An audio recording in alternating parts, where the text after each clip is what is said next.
Hey friendos, welcome back. Hey Crunk and Eben and Zen. I'm sad because I have a cool new thing, but Grid very kindly hung it up for me, sort of, but that means I can't show it to you. So for my birthday, Grid created a Twitch integration. Oh, I can't talk about it now because he's gonna be here. Cat cam. Nope.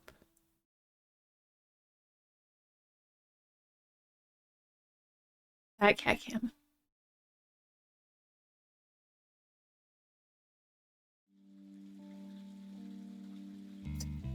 Okay, that looks great. Sorry, see though. I'm sorry I started 13 seconds early. I apologize. But this is really cool because, well, yeah, it's also not final. It's also not hung the way it's gonna be attached to the thing that it's gonna be attached to. But the point is, it integrates with Twitch so that it does specific things when events happen. So I have made it do rainbows anytime something occurs because I can't be bothered to set all the parameters right this second, but I can very, very detailed set all the parameters for follows, alerts, subs, raids, whatever. I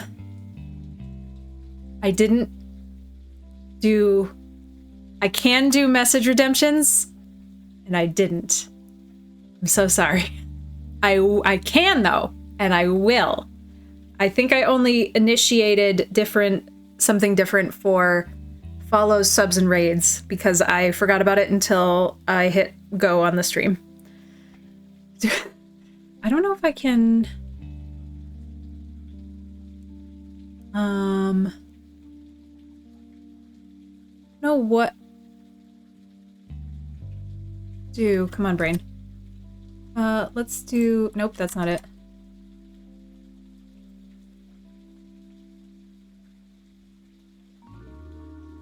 Oh god, it's not gonna do it. Don't do it! I lied to you!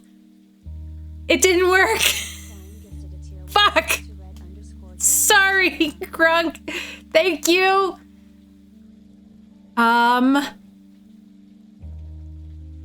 Well, let's test it. We can test it. I can make it happen.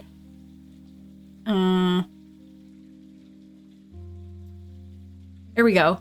There's the rainbow. It looks really bad on the camera, but it looks really good in person. And we can have it pulse. And she sparkle. That sparkle looks weird. Sorry, Grid. I feel like you can't see the difference in the colors with the chase. It just looks... Okay, well, that was an interesting test. I wonder if I had to do on after it, That was just it getting restarted. No! Well, that's why I didn't want him to hang it, because I wanted to, like, show you the... wanted to show you the roll and then not feel like you had to play with it yet because it's not ready yet.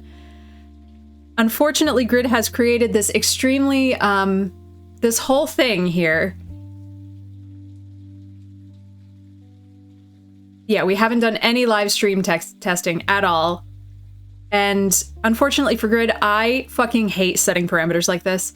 Streamlabs has so many options and I can't be fucking bothered. So I'm gonna turn it off. I'm so sorry, Crunk, but thank you for the sub. Oh fuck. Is it gonna do something? No.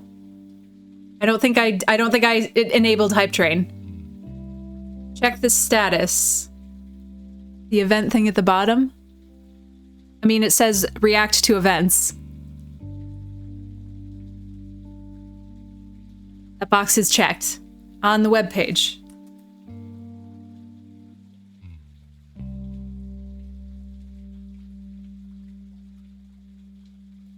Stream is offline? That's not right.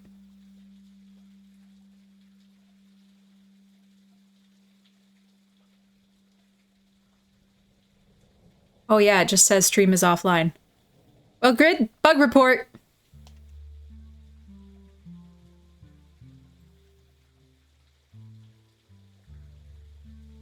Uncheck. Okay. God damn it. Where's that?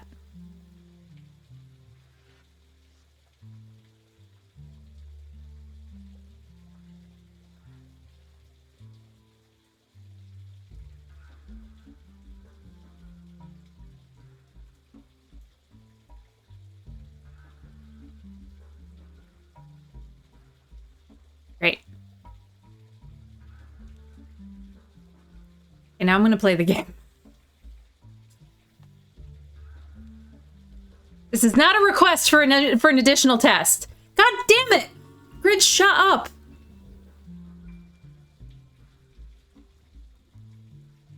It didn't do it. Stop it, Krunk. Stop it! Thank you!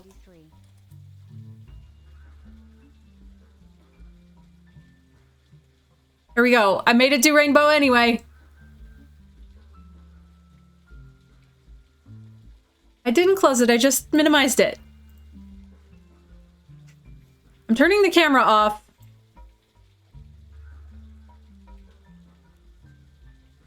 Or unplug it, heard. Okay. Are you gonna make it do weird things?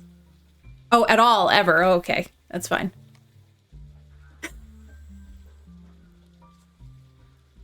Damn it. Listen, we're playing the game. We're playing the game. Let me play the game. It's gonna be cool because it's gonna be on underneath the track that the monitor is on. We're very slowly getting to somewhere. Grid server room is almost... He's got things attached to the wall now. It's crazy. Healing's not done yet, still. But it's okay.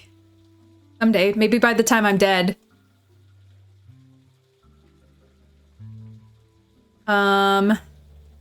Okay. We were playing the game.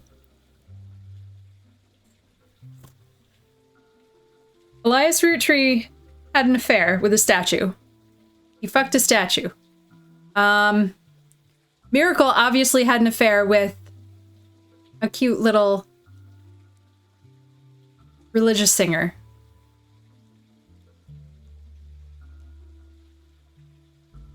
Guy fucked everything that moved. All of the things that were moving, he did that. Did them.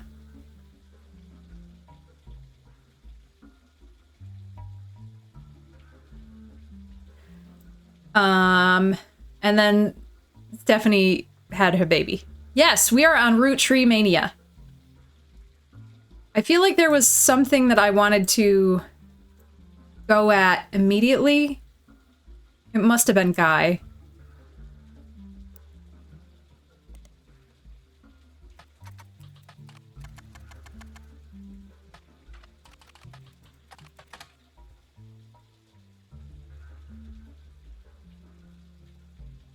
The Raffertoon site that once had a photo of Clark on it no longer exists. Instead, it redirects to a site for a telephone number called 1010-250, which frustratingly keeps popping up advertisements in new windows every few seconds.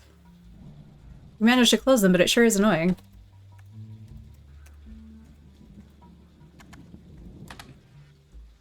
$10-10-250 is apparently a phone number you can dial before making a long-distance call to receive a discount from the telephone company. For the past few months, you've been inundated with ads for it and other services like it. This includes TV sports starring celebrities, radio commercials with parodies of popular songs, and banner ads for it on many different websites. It doesn't seem to be relevant to your search. The Raffertoon's domain was likely purchased by a third party when the license expired. Okay.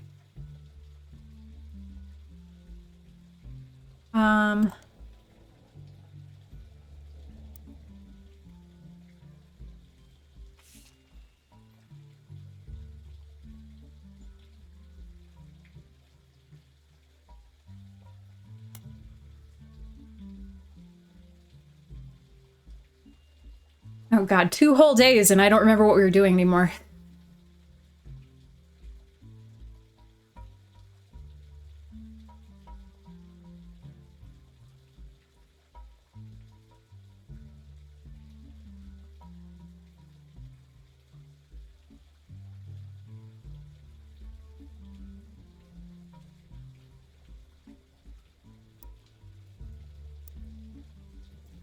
Okay, that's in my book.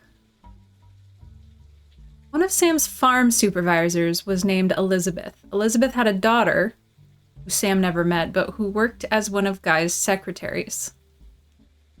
According to Elizabeth, a caterer from a local restaurant called Antonelli's met her daughter at one of Guy's parties.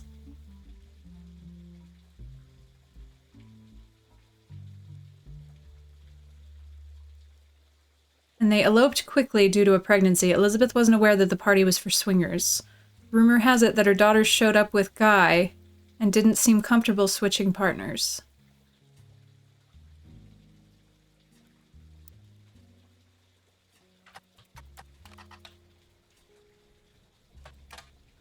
There are a large number of Antonelli's restaurants, not because it's a chain, just because it seems to be a common name for Italian restaurants. You may need to use a more local resource. Okay, fine.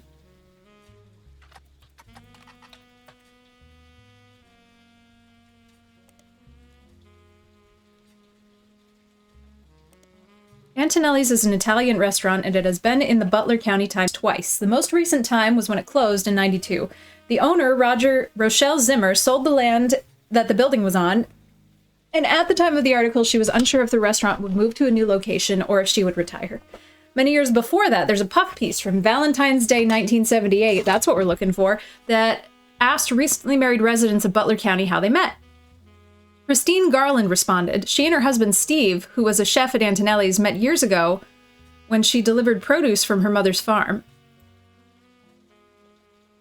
Steve used to work extra hours just to be there during her deliveries. Although they grew apart when the restaurant switched suppliers, they reconnected by chance and eloped at the end of last year. Now she has a bun in the oven and they're both working as much as they can. She's a secretary but went back to delivering produce on the weekends, trying to save up money to move to Boston and open their own restaurant. Okay. We can do that.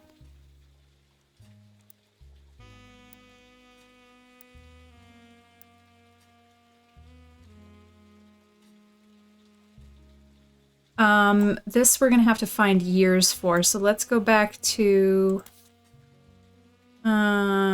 this.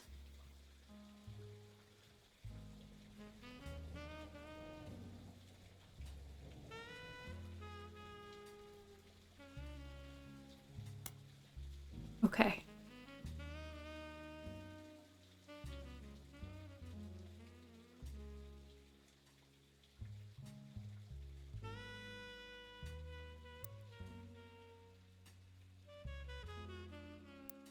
Okay, so I think Christine is literally number 2.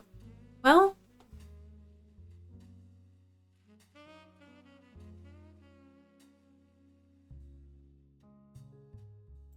I wonder if the order matters. I mean, I'm sure it does.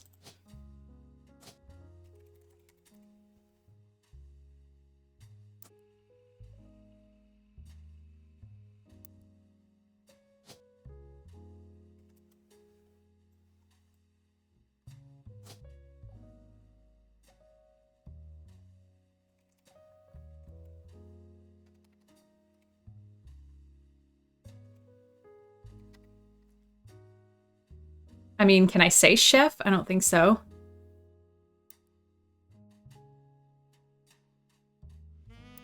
Eve Garland.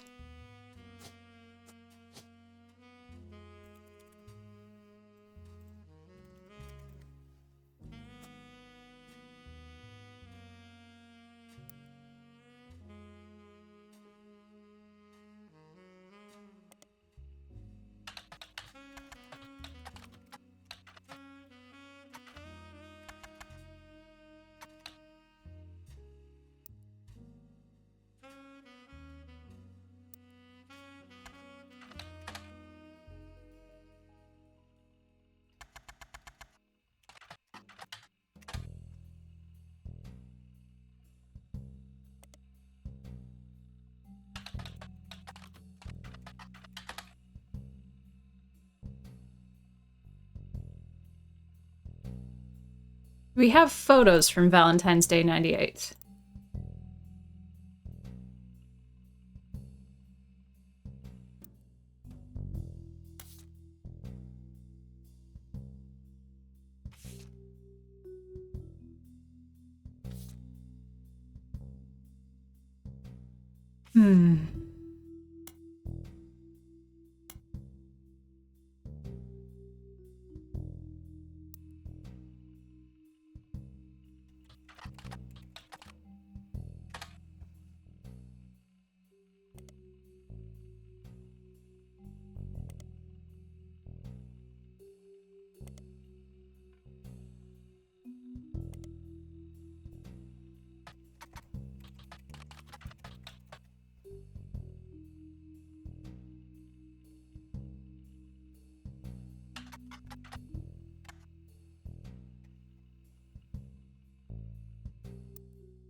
Steve Garland is mentioned in a couple of articles. The first was an article about how he met his wife, Christine, when he worked at Antonelli's.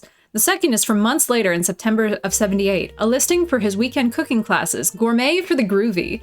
The blurb mentioned that he's been giving lessons from his home kitchen for the last month so that he can keep an eye on his son. The third was from '91 and is titled Local Author Sued by Former Butler County Resident. It seems that the local author by the name of Mark Zimmer was sued by Garland after Garland saw Zimmer promoting his book Kitchen Tales on television. His recipe book was partly plagiarized from the recipes that Steve Garland would give his students during his cooking lessons before he moved.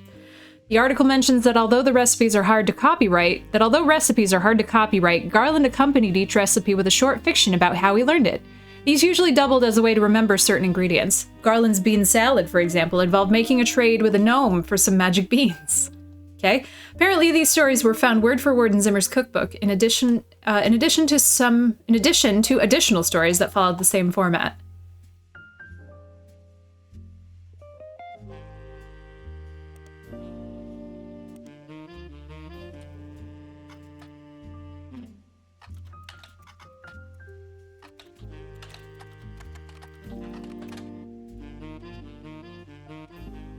Mark Zimmer's Kitchen Tales, out of print, re-released as Garnishing the Truth.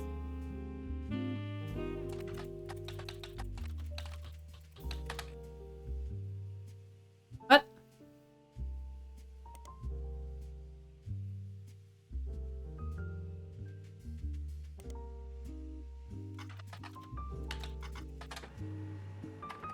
Kitchen Tales was a story-based recipe book credited to Mark Zimmer that had some success after it was featured on a morning talk show. The book released before the internet was widespread, so mentions are rare. One book collector states that the publishers were unprepared for the demand and that there was no second printing, so it's unusual to find a copy in the wild. You find an alternative medicine website which focuses on cooking with natural ingredients. It mentions that one of the Kitchen Tales recipes used salt water. The owner of the site had included a scan of that recipe, which was added to your evidence. It says, if you switch out the salt water in the recipe for a mix of 2/3 spring water and 1/3 filtered seawater, it tastes great!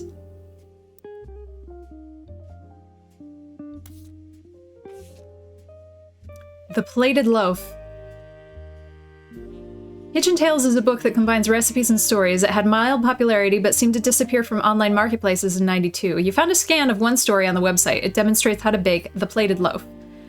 For years, two bakers, Flora and Yates, flirted. They grew their friendship, compared recipes, and combined knowledge. She loved his salt and pepper beard. He adored her rosemary cheeks. They thought sweetly about one another. But he was one day whisked away, conscripted to bake the army's bread. By the oil of the lamp, Flora's tears began to salt her bread. The recipe asks the reader to combine flour, yeast, sugar, olive oil, and rosemary. Combine the salt and water together, then add the mixture and whisk until the dough begins to form. It was 10 to 12 years later that they met again, seemingly by fate. Flora's unique dough had earned her a position as the king's personal baker. Yates had found success as well. He baked for the kingdom's 45 diplomats. One day they returned from the Dutch Isles with a gift, 450 unbaked loaves, and were sent to the palace bakery to teach a method that required no kneading. Allow the dough to proof for 10 to 12 hours, spread it out, let it sit for 45 minutes, I don't care. Upon seeing Yates, Flora was both delighted and distraught. She felt as if she were torn in two. She had not been made aware of the gift and had already prepared buns for the palace ovens. She wished to greet Yates warmly, but was struck by fears that he'd be unable to bake with her, that she'd face retribution for being unprepared.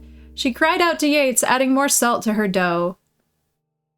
Yates eased her pain. He insisted that she had no obligation to prepare for a return she thought impossible, but he shared her fear of retribution. He knew if they did not solve her predicament, they'd miss their final chance to bake together. In the end, instead of wallowing in the present, they worked together to shape the future. They twisted and entwined their doughs and baked them as one. Thus was born the plated loaf. Word quickly spread of this new delight. The king's decree on royal parchment was that it would be considered a delicacy. Bankrolled by the king, Flora and Yates spent their days baking together. They traveled for 45 years, then settled down for 15 more. Their souls were golden with no regrets. Okay. So... she definitely boned Guy.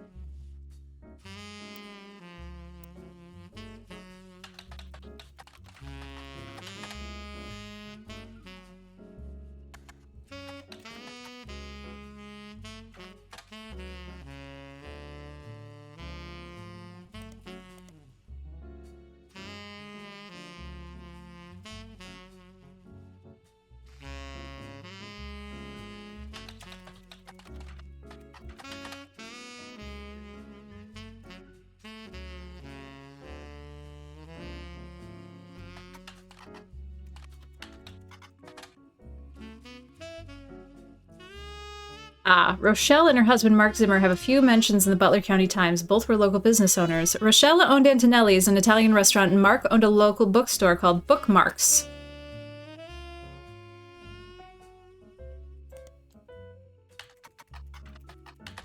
Nope.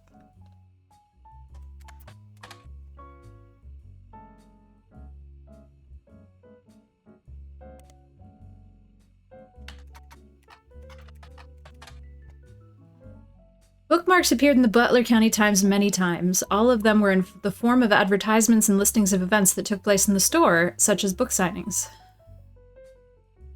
Roottrees did a book signing in 1970.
Hmm.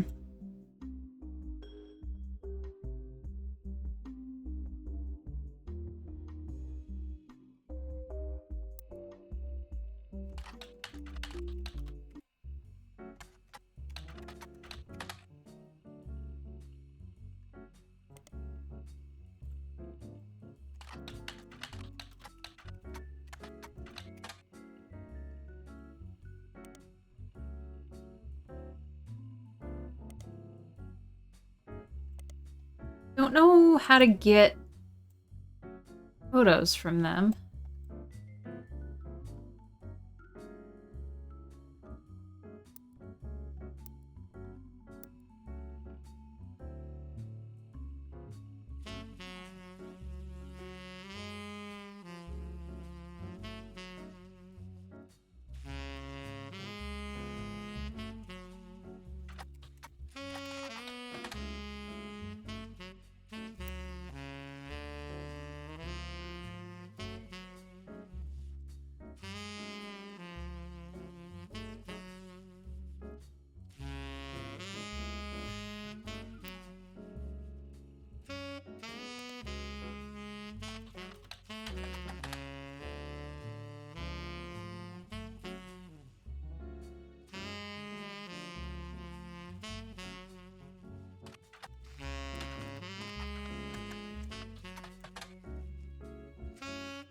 Guy Hudson, who was only president of Roottrees for a few years in the late 70s and early 80s, had mostly faded into obscurity, except for the fancy flavors debacle. What does that mean?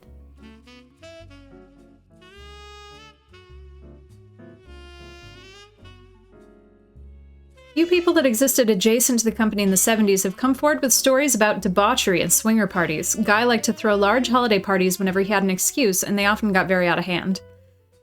The fact has led some people to speculate that the night he died in a car crash he was drunk or impaired in some way, but the Butler County Police have released multiple statements and ample evidence that proves decisively that it was not foul play and that no party had taken place.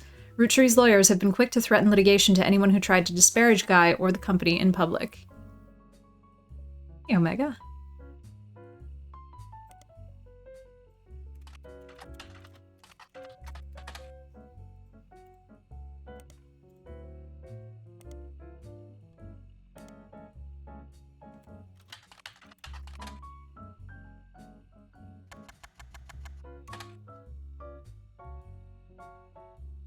What?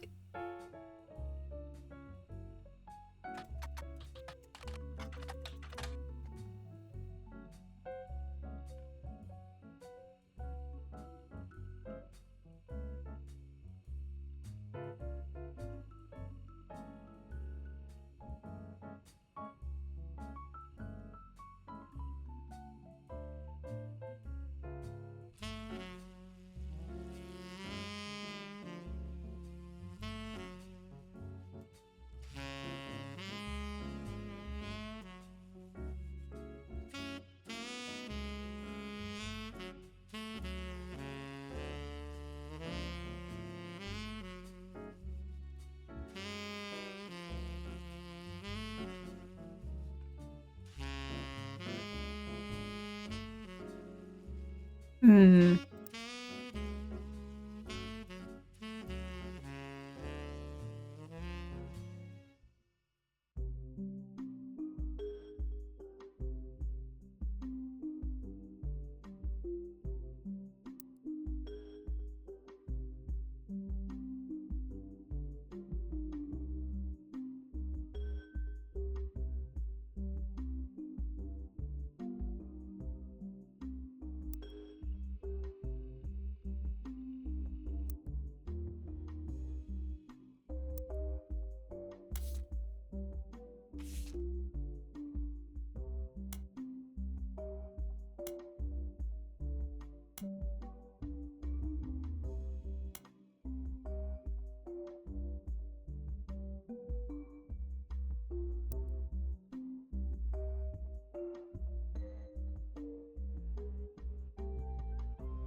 Okay, I need 4. I have 1, 2, 3.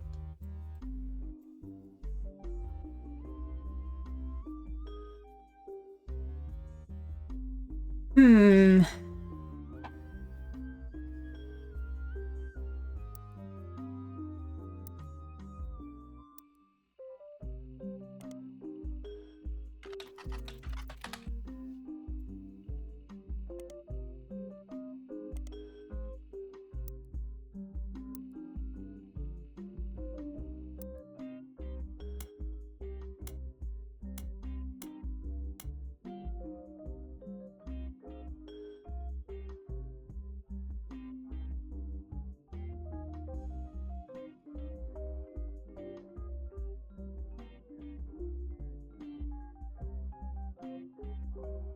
I already looked that up.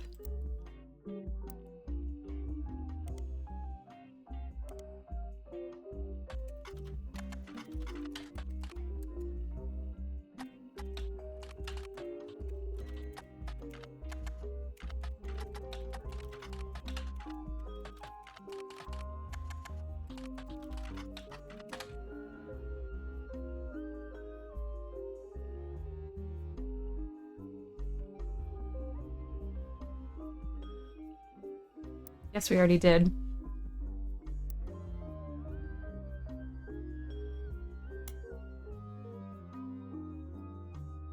Oh, right, Anonymom.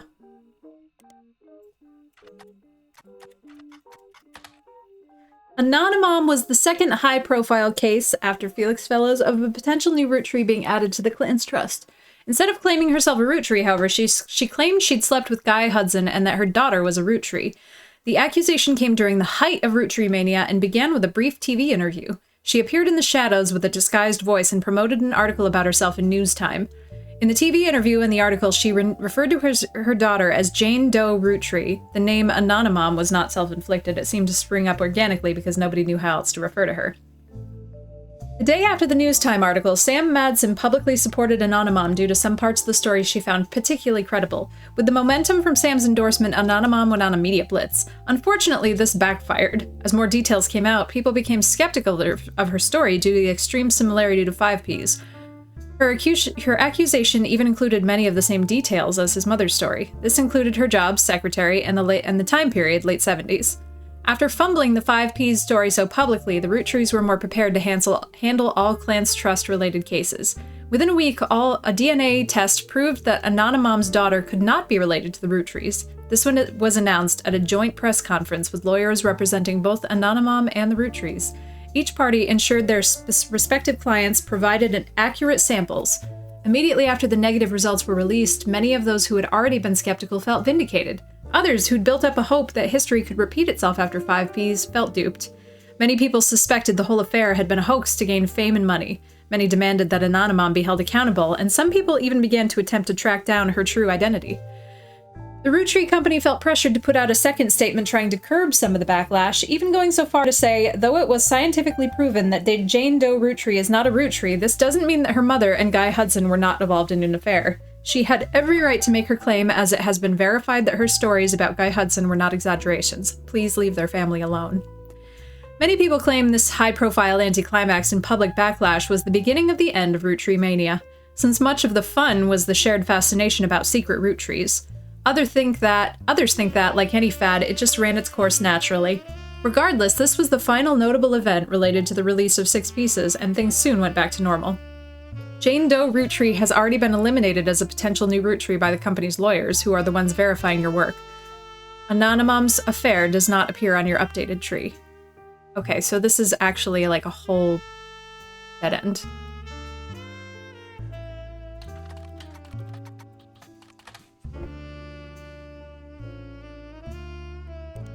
Nope.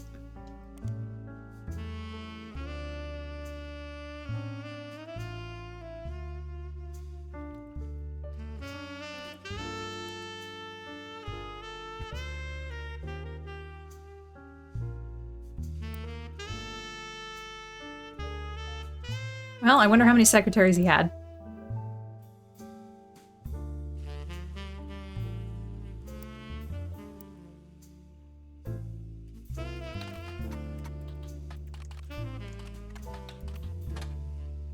Three press releases from the Roottrees Candy Company after the release of 6 Pieces were referred to as the Roottrees Rift due to the clear conflicts between them.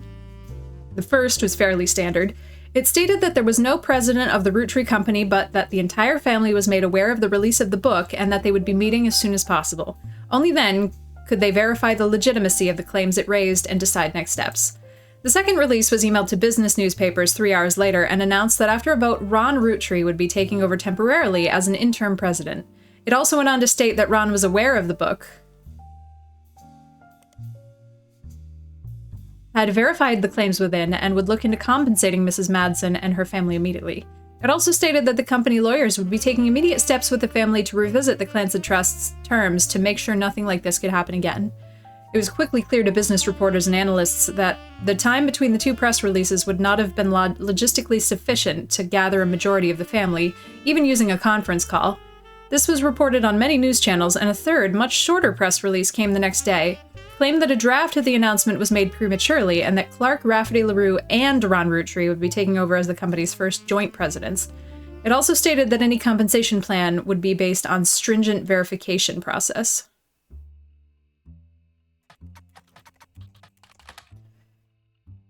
Ron was announced as president of Roottree during the Rootree Rift, but the next press release immediately reversed the announcement and instead stated that Ron and Clark would take over. A few weeks later, Ron was dropped from the title entirely. There are hundreds of results about this development, but most articles are retelling the same basic details. Some veer into heavy speculation based on an article about Ron in Business Watch. Ron had also done some interviews saying that the truth of what went on behind the scenes was not something he wishes to discuss. Instead, he hopes to release a movie about it someday. Great. 3 weeks ago, Ron's mother Gwen died in Paris, France. He and his brother Robbie have seemingly made amends. Interesting.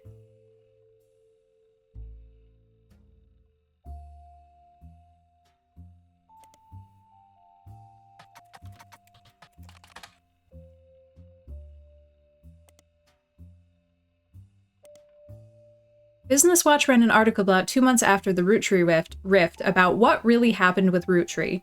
The article mentions that nobody from Rootree... The article mentions that nobody from Rootree that they reached out to was willing to go on the record. Instead, the timeline of events has been constructed from public record, accidental leaks, and a, quote, source on the inside. The only parts that are new to you are also the most vague parts, and the ones supposedly confirmed by their anonymous source. Why are my eyes so unhappy with this?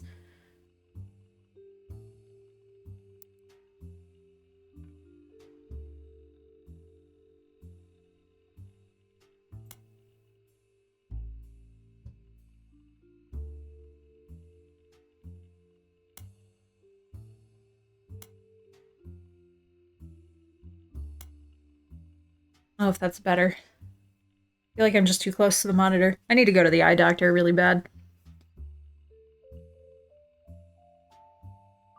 The timeline says that the family actually held a preliminary vote after Carl Rootree died, but before the release of 6 Pieces, and decided they wanted Ron Rootree to take over because of his experience running RR Productions, and because he was well-known and well-respected Rootree. But Ron seemed way too eager and personally motivated. They were worried that he would gut the Clancy Trust to remove Robbie Rootree. The family was notoriously unwilling to do anything that could risk their wealth. They stalled, and Ron became frustrated with the delay. When 6 Pieces came out, he saw his chance to force action while the family was in the limelight and released the press release himself in an attempt to get the ball rolling faster. This caused chaos within the family. They tried to save face by allowing Ron to take over as co-president with Clark, but according to Business Watch's source, Ron was impossible to deal with. He seemed like he was unwilling to protect the Clancy Trust, and they eventually let him go. After that, the role passed solely to Clark, who nobody was excited about, but seemed like the safest choice. Wow, ouchie.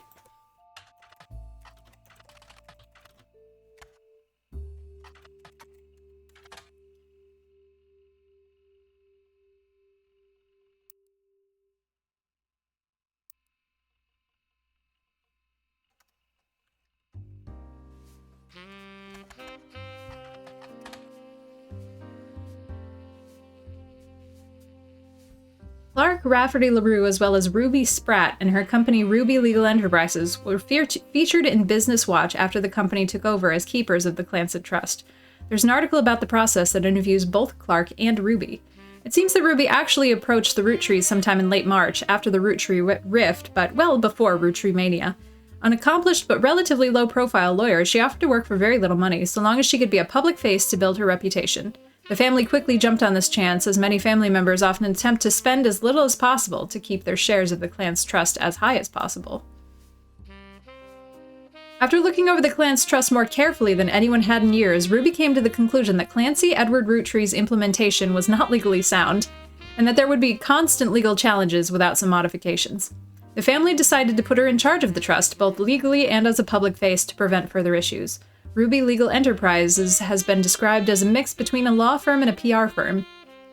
Her first move, as sort of a trial run before she was even hired permanently, was to help them draft a public statement accepting Sam into the family and declaring that they had begun to address the Clancy Trust. This went quite well, and they officially hired her in early April. Ruby Legal is now in charge of many financial aspects of the company, including verifying any claims to the trust and organizing the various charitable causes, such as scholarships that have been set up in the name of the deceased.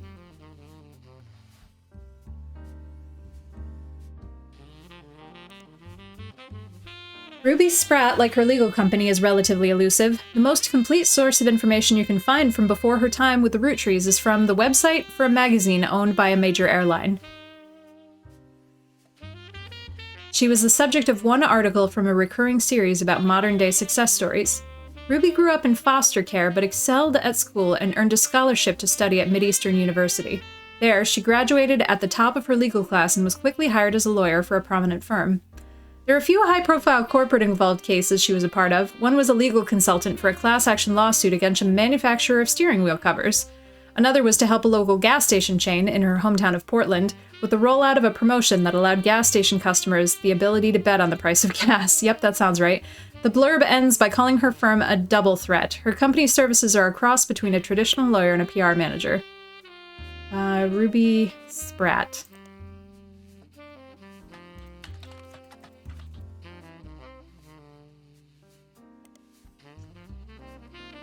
Ruby Spratt was featured in the Portland Telegraph when she was in high school in an article called Local Teen Making Change for Foster Care System. According to the article, Ruby Spratt grew up in the foster care system, was apparently the valedictorian of her school, and was a Girl Scout who, at the time of the article, was earning her Gold Award. This required a project to help the community, and Ruby chose to raise money to build a fountain she called Foster Fountain. The fountain has a few small pedestals that stick up high above the water. People are expected to toss coins into the fountain for good luck and will be encouraged to aim for the top of the pedestals. All the coins scraped from the bottom are slated to be donated to Portland's foster care system. A coalition of local businesses that sponsored the fountain have committed to matching any of the donations that successfully land on the targets.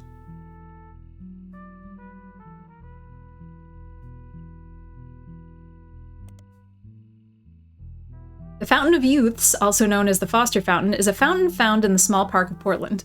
All proceeds from change thrown into the fountain are donated to the foster care system.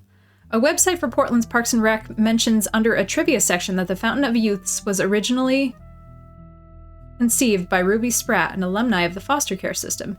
As more businesses signed on, as sponsors grew in scope, even beyond Spratt's original hopes. The fountain is unique because it has special targets that visitors can aim their coins towards. If a coin lands on one of these targets, each of the sponsor businesses matches it. This isn't a huge amount of money from each business, but more than 100 businesses have agreed to participate, so each penny becomes $1.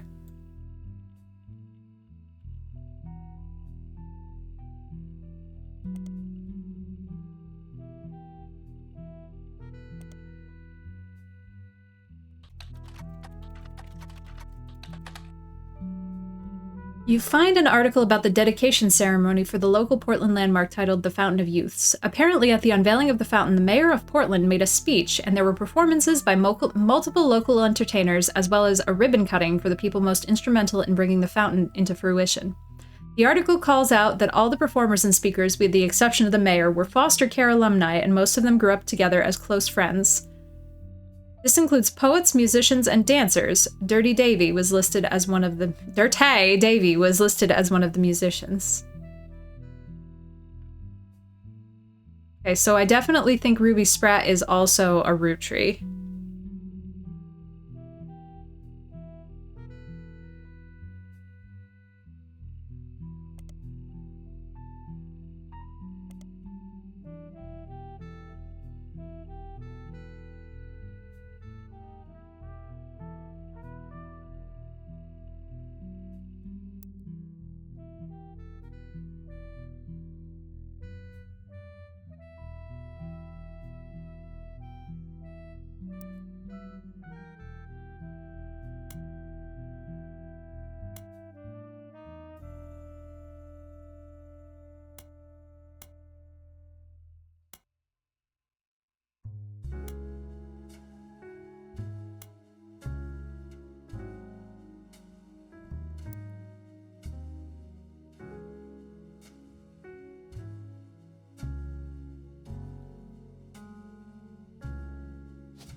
Roottrees Brazil, sometimes erroneously referred to as Roottrees...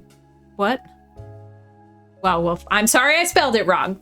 Is one of the companies created to manufacture and distribute root tree candy. It was developed as part of the Root Tree Everywhere initiative near the beginning of '79.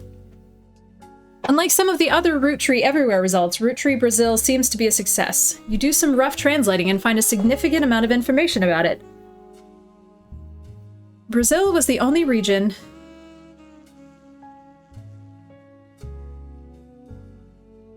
in which caviar-flavored 5 pieces, released at the end of '78, were a hit. The primary reason that the factory still exists to this day is solely to create that flavor, which comes with its own standalone 5 pieces bag with Portuguese writing. A small town named Alvalagos, near the municipality of São Bernardo de Campo, became the location chosen by the Root Tree Candy Company after a newly elected local politician named Edson Soares heard that they were planning a new factory and petitioned them in early '79. The factory was controversial, as locals didn't want it there. The Roottrees visited Brazil around Christmas and managed to break ground on the project. Since then, however, it's been operating relatively smoothly, except for two incidents.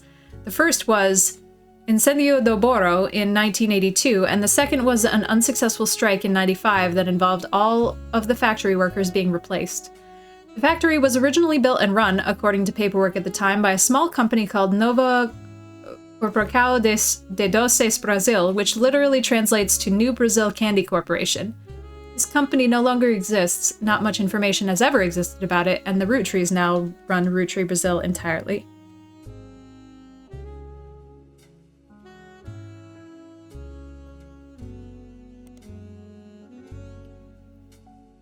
Incendio de Boro translates to maple fire. In 1982, the factory was deliberately attacked in a case of clear arson. The fire was brought under control after destroying about 2/3 of the production floor, and locals claimed that the air smelled like a mix of burning plastic and maple syrup. The factory was rebuilt and continues production to this day. At the time, it was unknown why this happened, but last year a news special did list this incident as well as a few others in the small town as backlash to perceived corruption in the government at the time. According to the report, the mayor of the city was found to be receiving a cut of the factory's profits.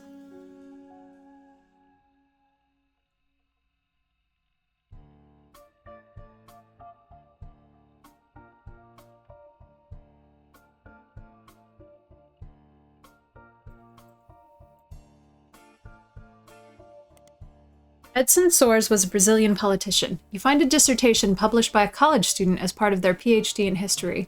It focuses on the rise of democracy in Brazil.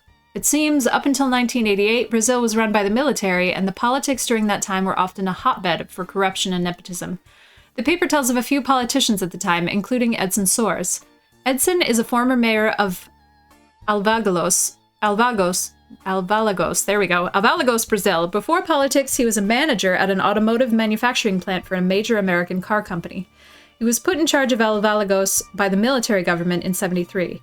As mayor, he used his manufacturing background and knowledge of American business to establish new factories, distribution plants, and other business ventures in the area. This had 2 side effects. First, he became quite rich. Second, many locals were forcibly relocated. This did not make him a popular mayor. In what the paper speculates was a move to counteract his unpopularity, his wife Sonia was discreetly put in charge of a television station called Telerede. He often used this connection to ensure supporters would appear on local television, spouting his beliefs and emphasizing his political victories. Yeah, never. Goodness. How could you think that? Telerede is a former television station in Brazil. It came into being in 1970 after a vacuum was created due to the removal of a different network at the hands of the Brazilian military dictatorship. Due to a lack of resources online, you don't have much to go by. Okay.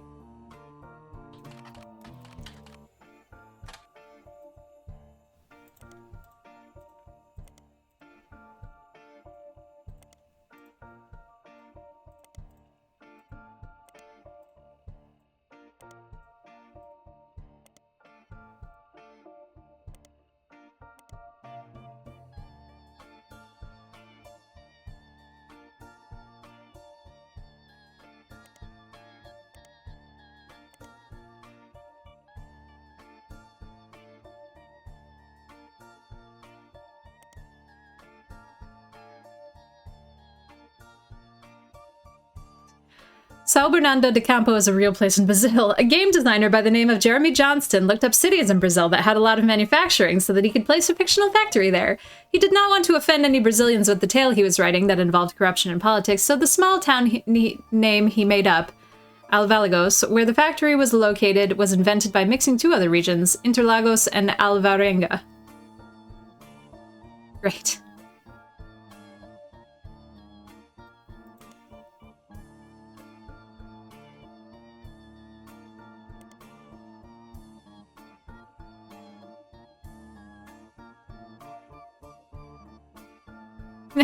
Oof, ouch, owie, my fourth wall.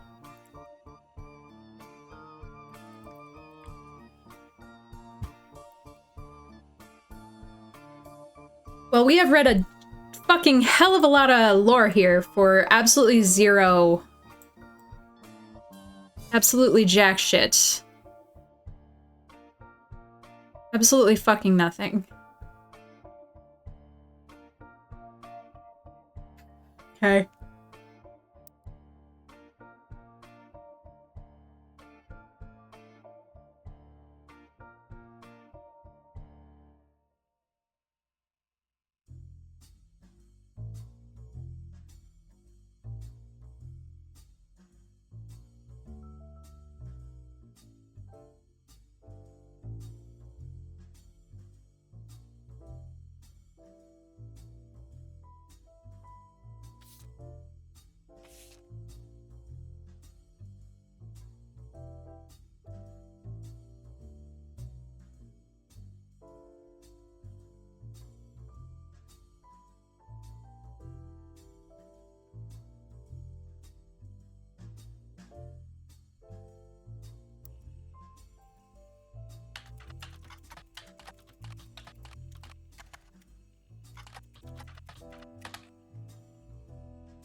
Who the fuck is Beth Knox that's getting $50,000?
Corinne Schwartz comes up in a few articles from local news stations in Pennsylvania. Some of the people attempting to track down Anonymom were harassing her.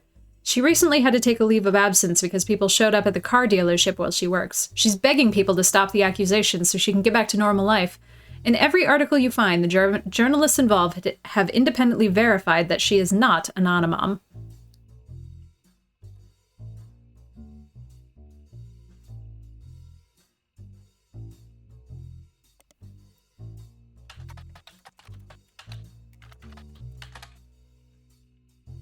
Corinne Schwartz resides in Pennsylvania, though it appears she lives beyond the Butler County limits. After she was named in a national tabloid, people have come to her place of work and have accused her of being an Anonymom. The article explains that it's impossible for her to be an Anonymom because her only child is still in middle school.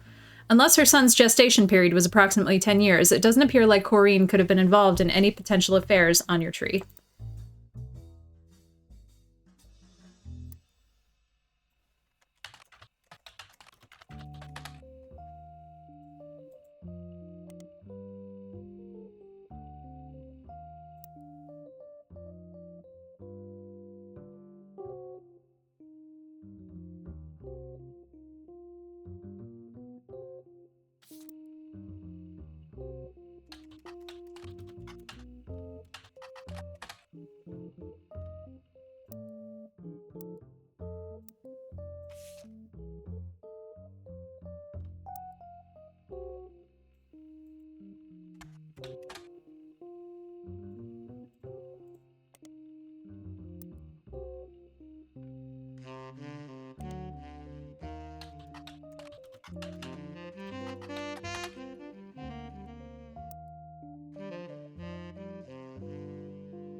Oh, well, I guess if they were fired.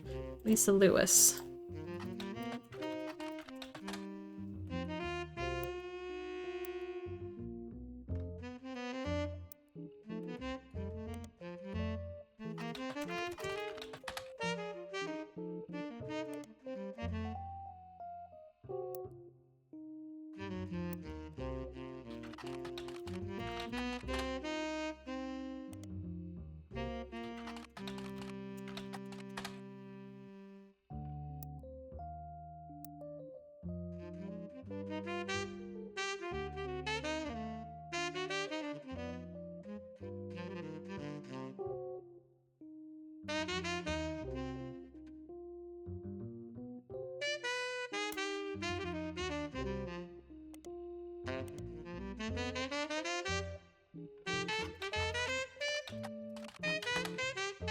I hate this song.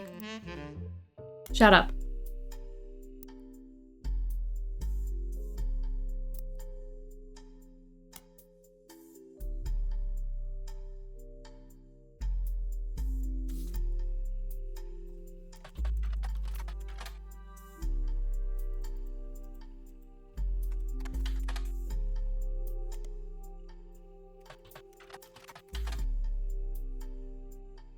Sorry, Omni. I hate that song so much.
I mean, it did tell me not to do this.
The Grandorf School of the Deaf, formerly Grandorf Dove, is located about an hour from where the Roottrees offices used to be in Butler County, but it serves much of that part of Pennsylvania and nearby Ohio.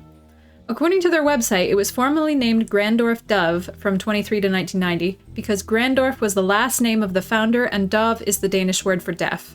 The founder had issues with government translators, leading to an odd transcription issue.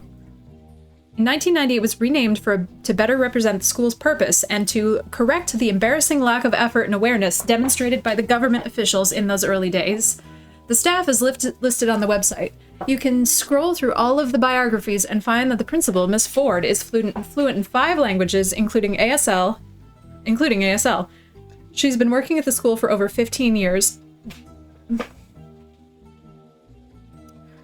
But rather learned sign language to communicate with the deaf. It mentions that she was responsible for securing funding for the Hudson Wing.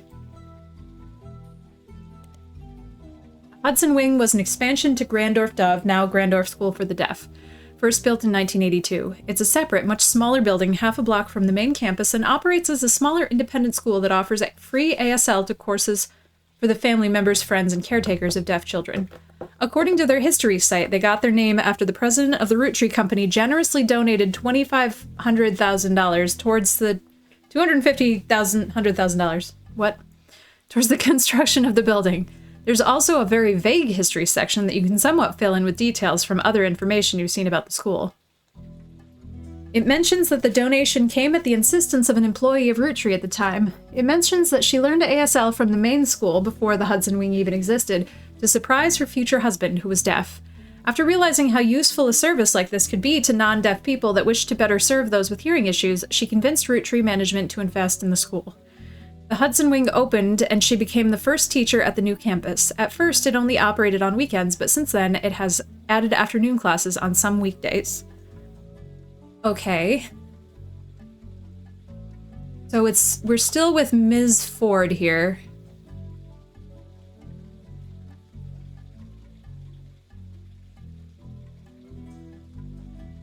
I don't know if...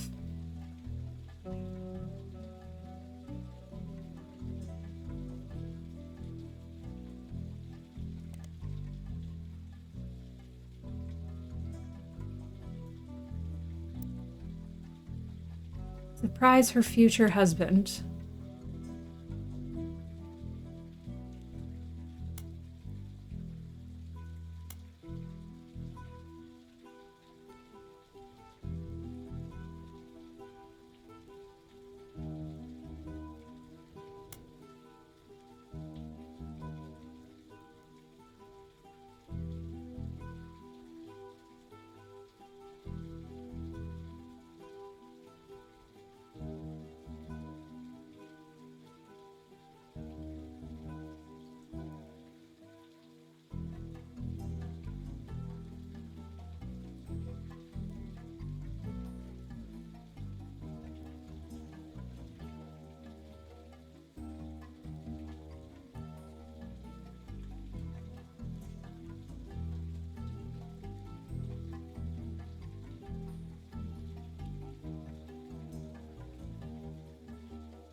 Hmm.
That's wrong.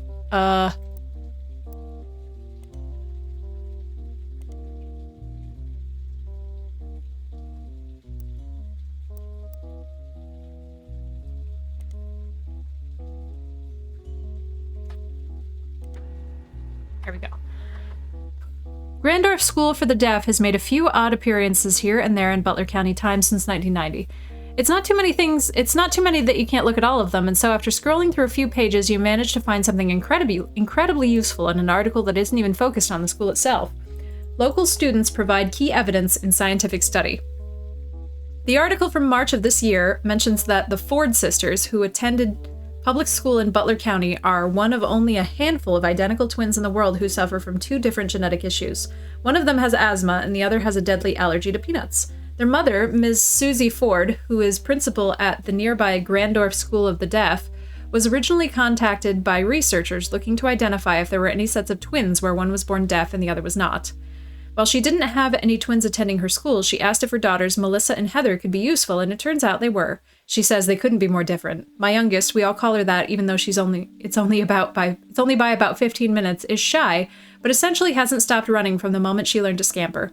Asthma has kept her sister off the soccer field, but she's the definition of extrovert and is even performing in a local production of Is There Life After High School later this year. The article includes a picture of the girls.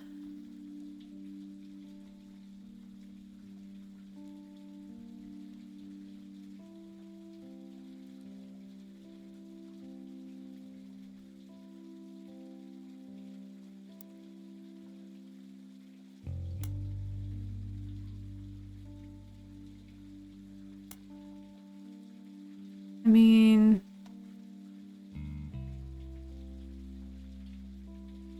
Christine Farrow.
Still says Ms.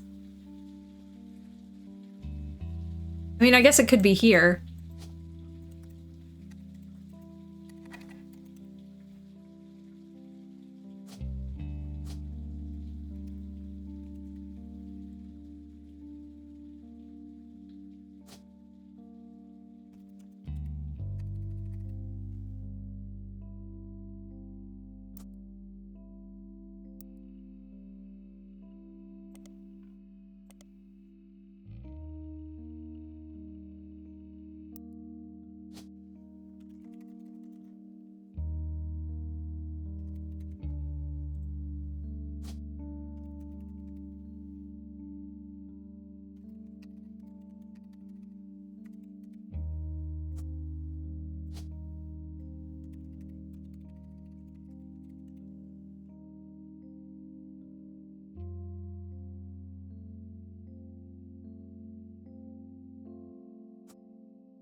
Photo accompanied an article about a scientific study in the Butler County. The twin on the left is holding an inhaler, and the twin on the right is holding an EpiPen.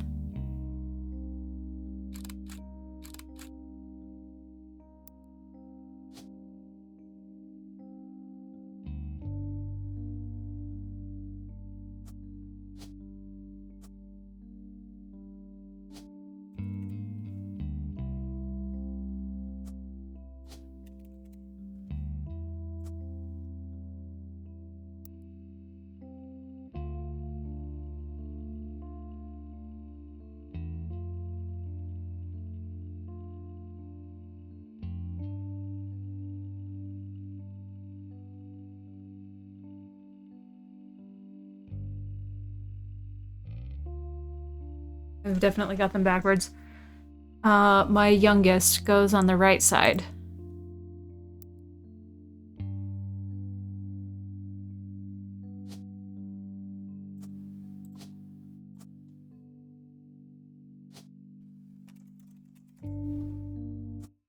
There we go.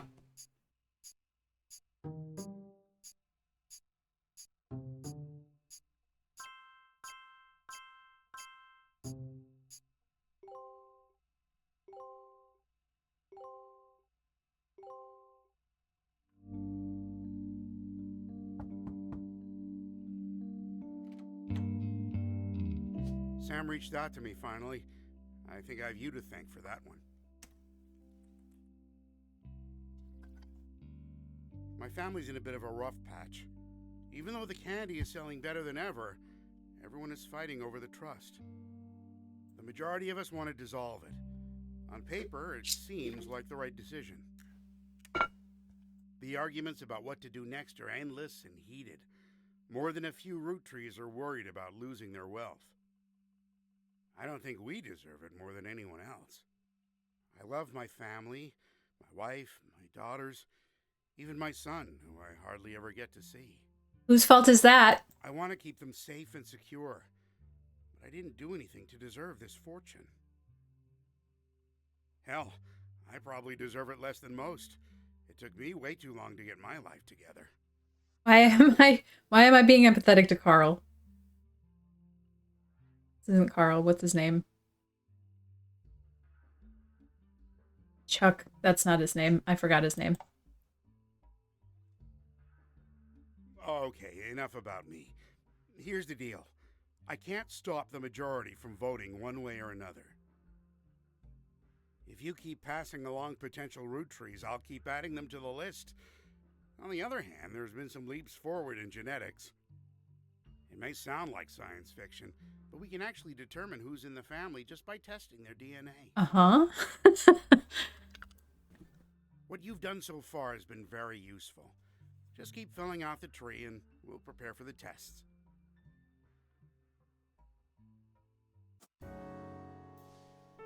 Can I have more?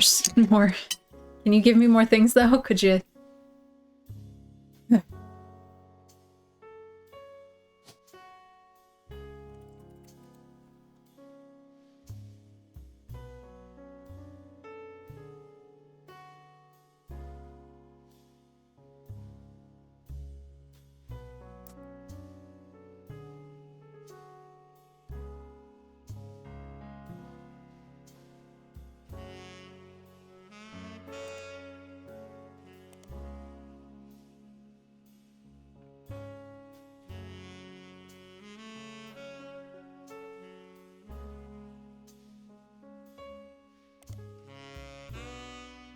Is There Life After High School is a musical. It's quite obscure, only appearing on Broadway for 17 performances after a preview period. Nowadays, it's mostly performed by smaller theater troupes, including high school drama clubs. If you couldn't tell by now, a game designer by the name of Jeremy Johnson was in musical theater all 4 years of high school. There's one song from it that has somewhat surpassed the popularity of the rest of the musical called The Kid Inside. If you'd like to listen to it, I recommend Barry Manilow's version. If you heard the song before, it's likely that cover. The entire musical deals with traumas and nostalgia that society collectively shares about their formative years, which feels appropriately thematic for this game. I've always thought of it as somewhat ironic that they have high school theater clubs perform it, though. Anyways, the key word in that Butler County Times article was local. Wow. Thanks.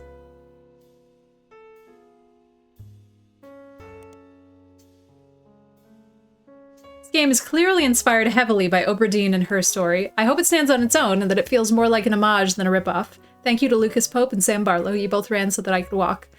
It's also inspired by my participation in the world's largest trivia contest on 90FM in Stevens Point, Wisconsin. Thanks to everyone who organizes that competition year after year. Shout out to Portesi Frozen Pizza, which I've never tried but have heard so much about.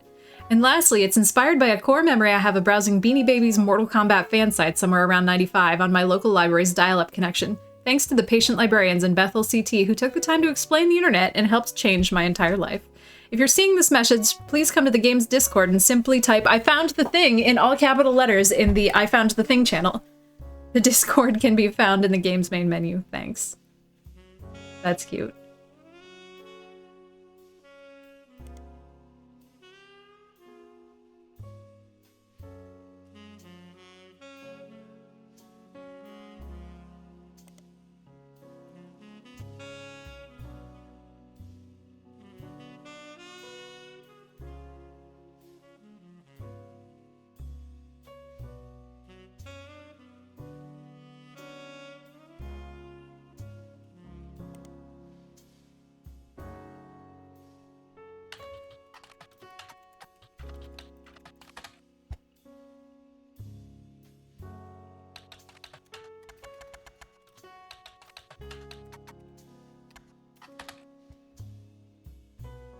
Right?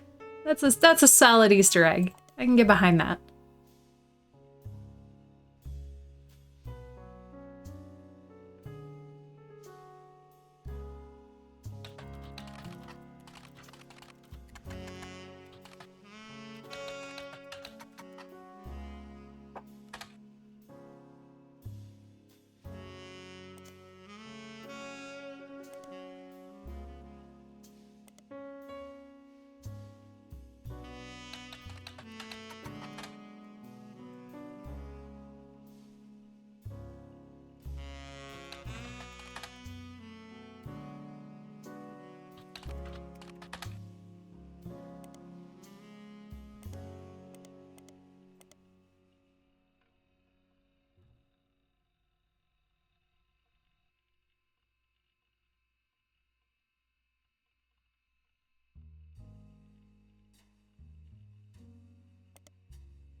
Is that it?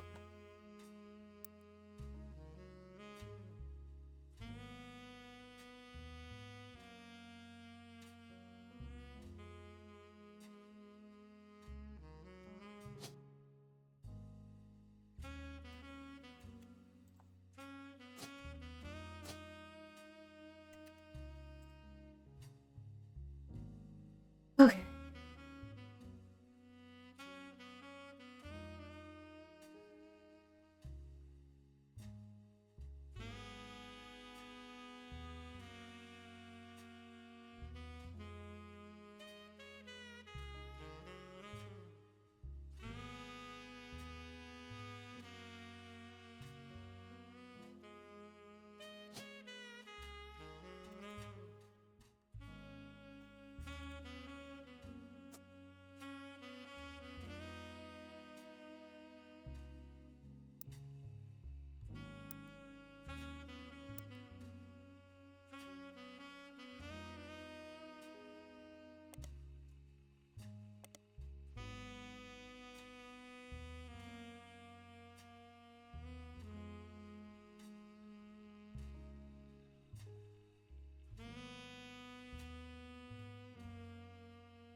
Hmm.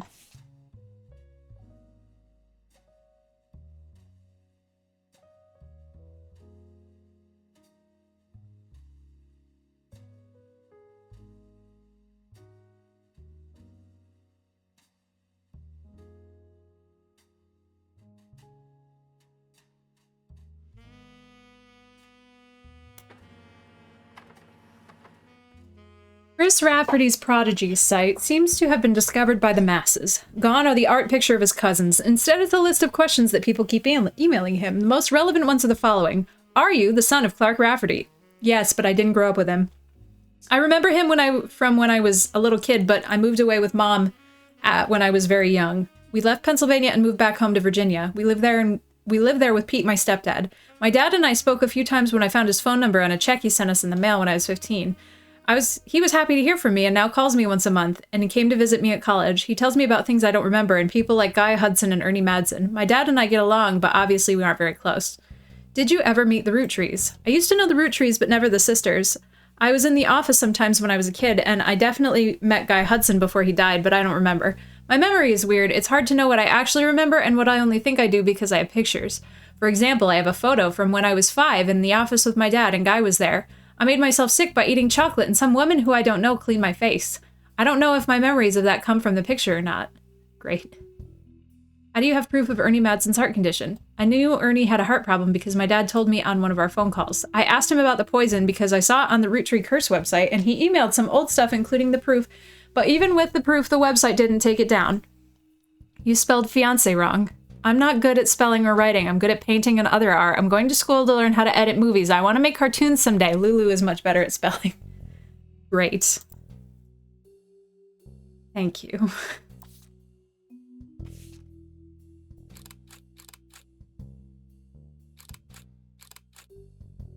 Creep.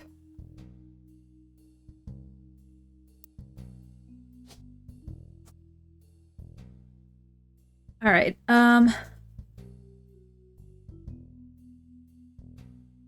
With who?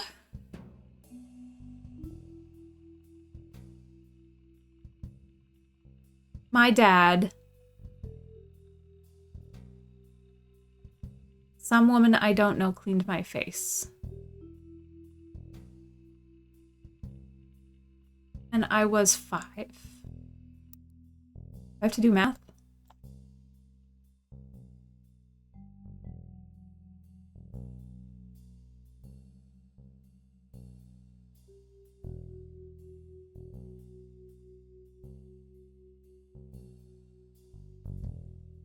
I don't know that I can really pin down what year that is.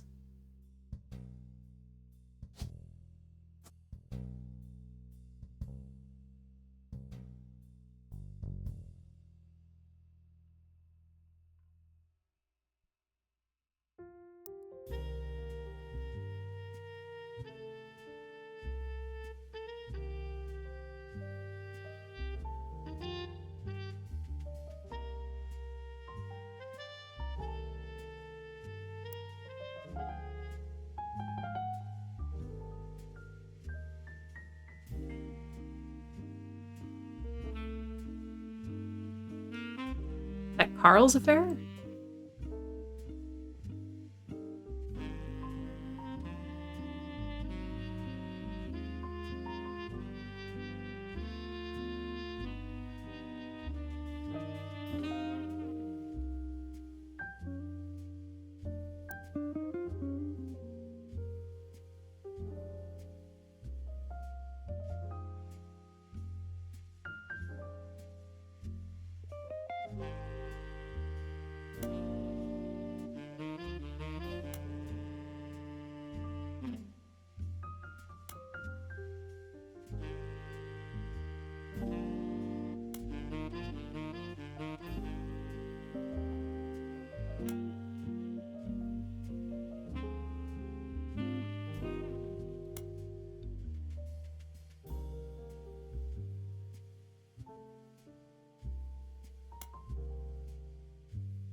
Hmm.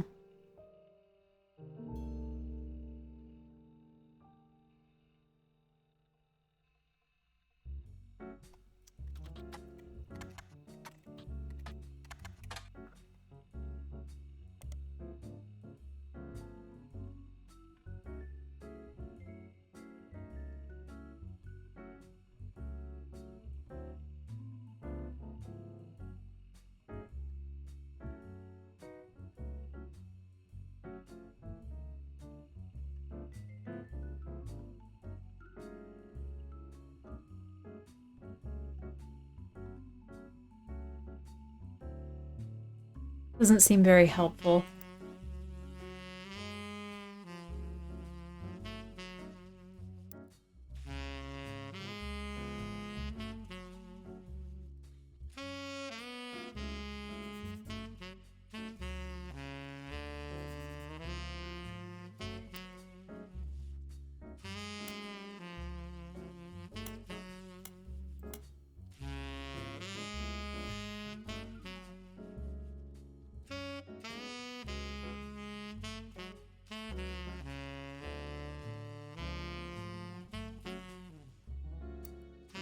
All right. They specifically say overseas, and I know we have at least one, like, exotic name.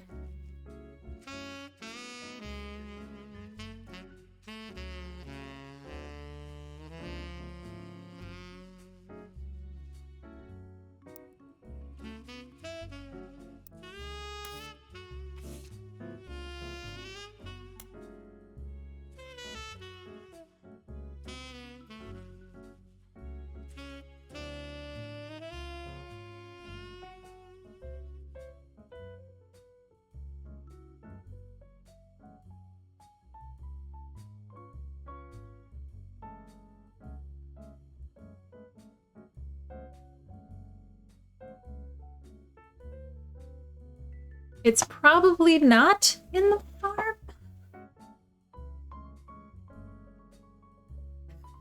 Hmm.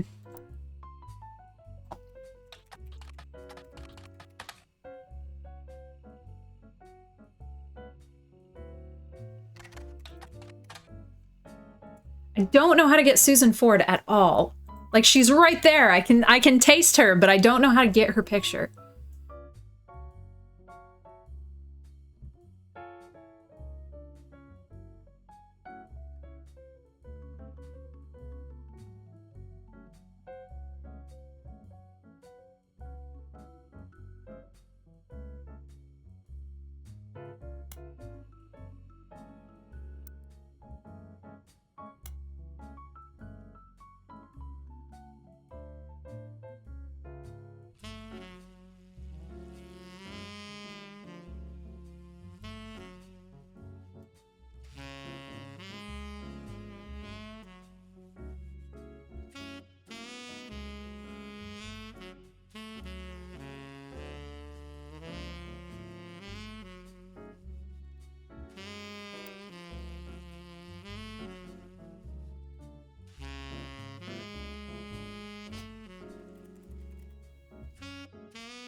Hmm.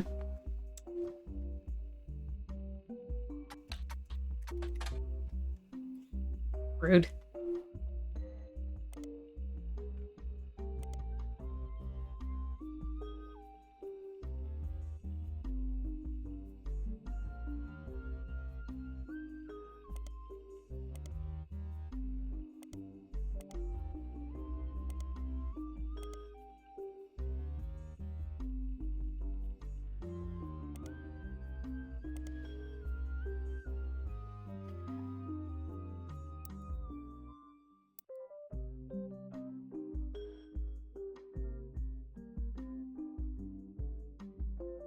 Yeah.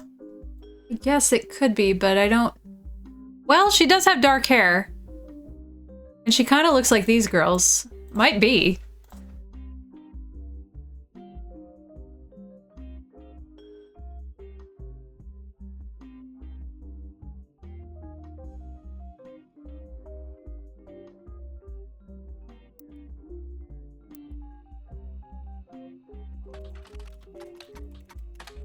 Ah.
You know, I'm kind of the more the longer this game goes, the less I'm willing to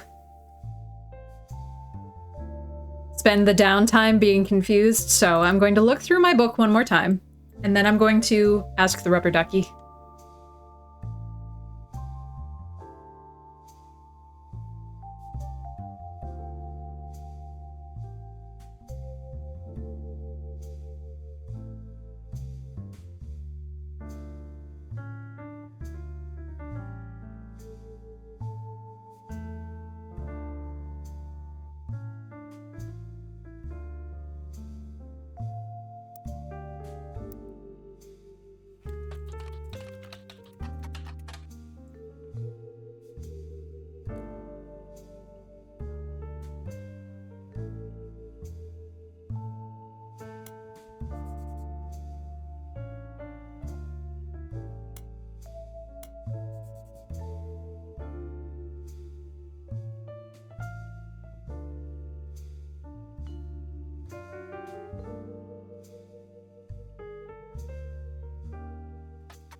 Gwyn Roottrees died in Paris, France about 3 weeks ago. After leaving Hollywood, she made no effort to stay in the limelight, and most obituaries tend to focus on her largest role, guys like us.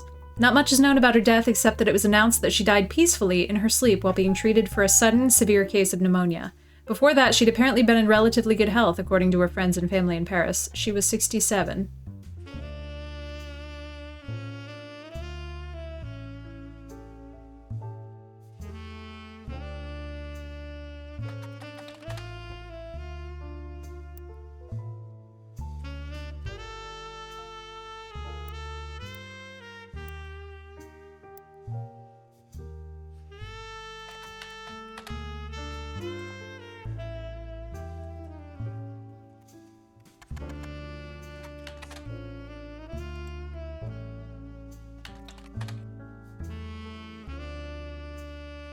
Robbie Roottrees was released from French prison after serving a few years for assault. His embezzlement and arrest were partially featured in 6 pieces, as Robbie's participation in the Clancy Trust was a key piece of evidence in Sam's favor, and have since become much more publicly infamous. He has not yet returned to the United States, but when journalists reached out to him recently after the death of his mother, he had issued a blanket statement a few days ago.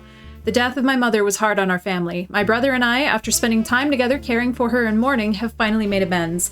It was highly transformative few weeks when it came to our relationship. I'm in recovery from my addiction, and a major aspect of that process is that I wish to stay private.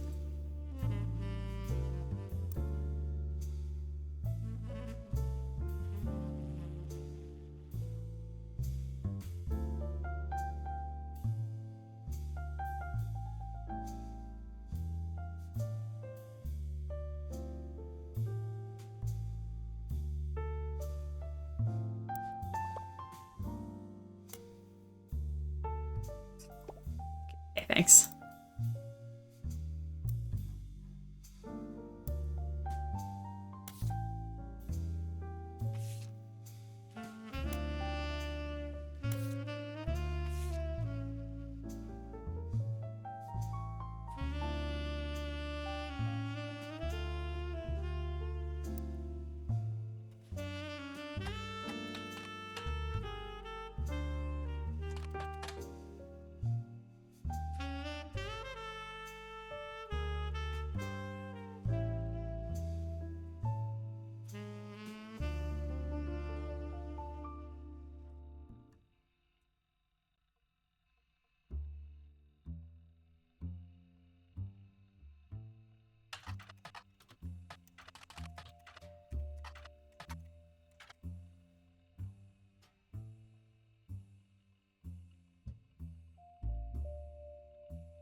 What did I not look up here?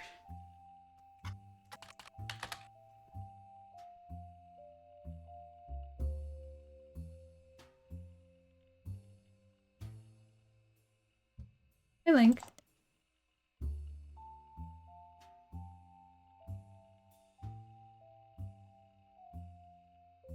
What? Hi. Come here. Come here.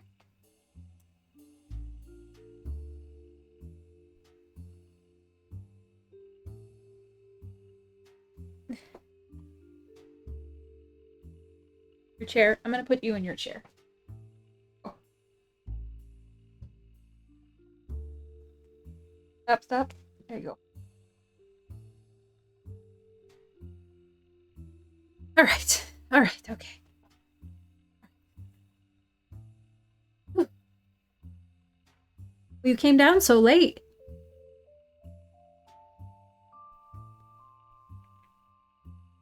Live shows in Portland under Dirty Davy.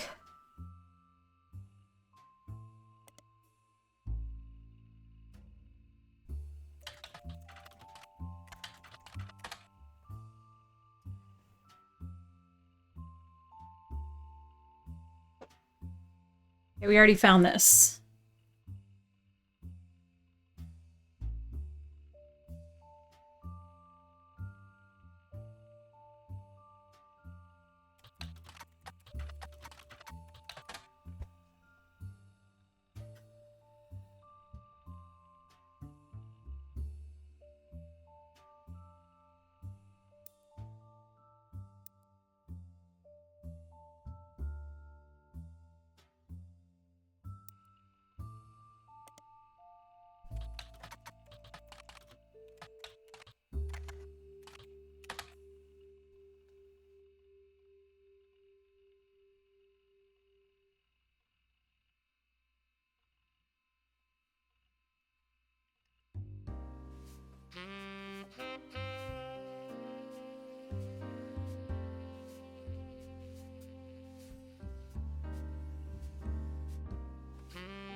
Okay, much has changed over the last month, says the Roottrees Candy Company.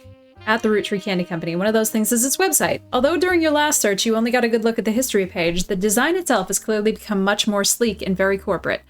Gone is any history focused on Elias Roottree. Instead, the site seems to focus on the present status of their candy offering, with high-quality JPEGs of each of their products.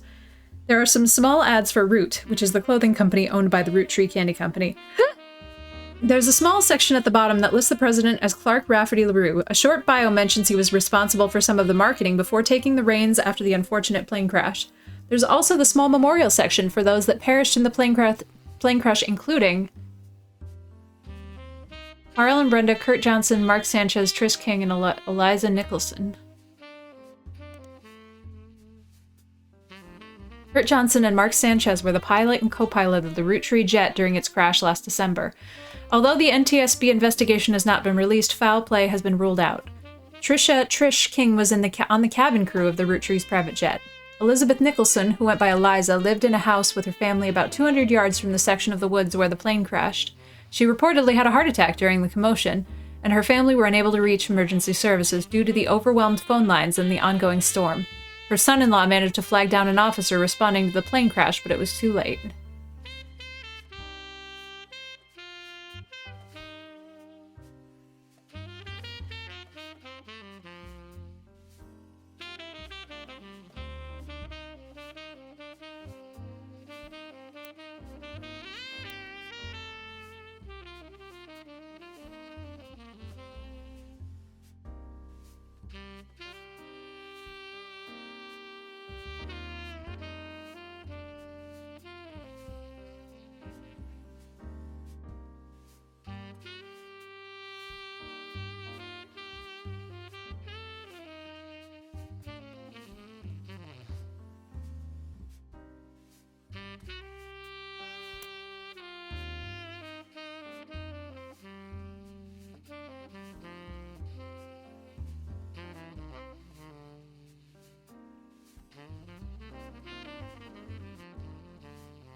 Crocodile Clementine is listed on a website titled The Infamy List. It's a massive list of criminals who are known for odd crimes. Although Mark's nickname would imply he hails from Florida, a lot of other... Oh, we already read this.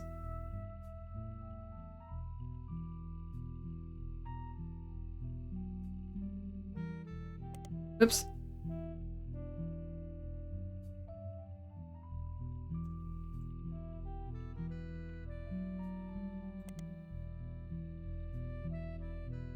Few sites about true stories focused on and around religion mention that in 1950 a gospel singer named Mary once found herself dealing with a real-life baby Moses situation.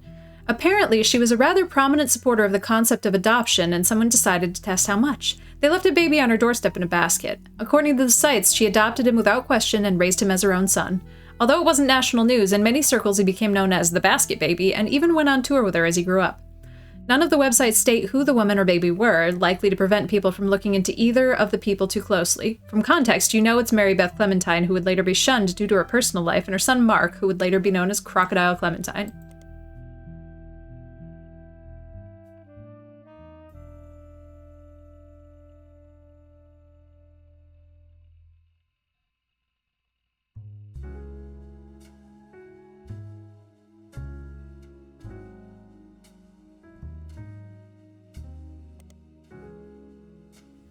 Billy Sims is the principal of Sandstone Canyon High School who had his 15 minutes of fame in 1994 when he was punched by Crocodile Clementine at a graduation ceremony. Pretty much every news organization, from Trustworthy to tabloids, seemed to have their own take on the altercation. It wasn't the punch that captured the nation's attention, however. It was Billy Sims' matter-of-fact response to the threat and his comments afterwards, as heard in a famous audio clip from someone who was recording the ceremony. Billy saw Mark hop onto the graduation stage and said, "Sir, you'll want to sit down or we'll have a problem." At that point, Crocodile reportedly sucker-punched him in his face. Billy, apparently only slightly dazed, said, "Sir, all right, sir, I guess we'll have a problem." Clementine tried to throw another punch, but Sims anticipated it and performed a maneuver that spectators described as a wrestling move mixed with a backward somersault, which immediately brought both men to the floor, with Sims straddling Clementine, keeping him neutralized. As security arrived, the recording captured someone asking, "How did you do that?" And Sims' response was famously, "Trust me, I'm as surprised as anyone."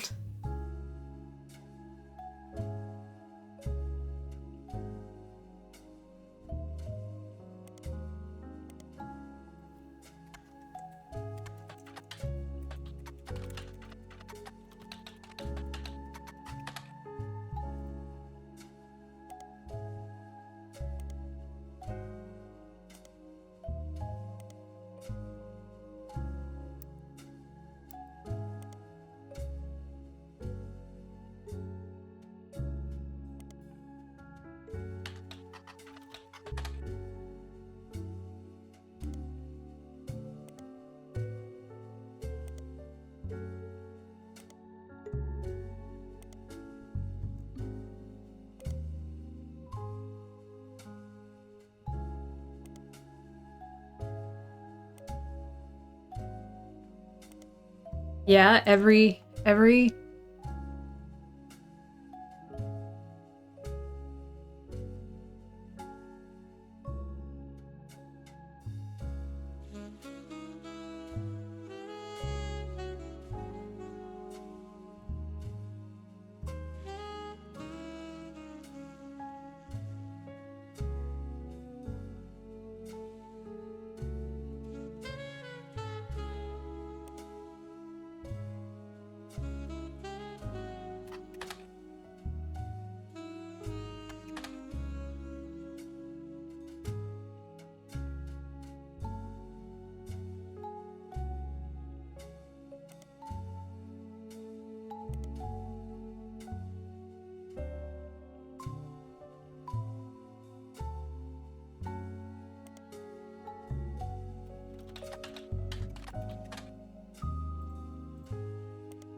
What could I possibly... I need to know... I know he's got a daughter.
Alright, friendos. I think my brain is getting tired. So we do have one that we know of, And I actually feel pretty good about this being Susan Ford, just because they look similar. And this is definitely Christine Farrow, but we don't have a picture for her. Fuck if I know about any of this.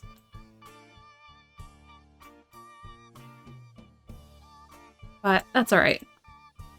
I feel like we've been playing a little too much of this consecutively, so I might just find something a little bit lighter to go into for a couple of days, maybe.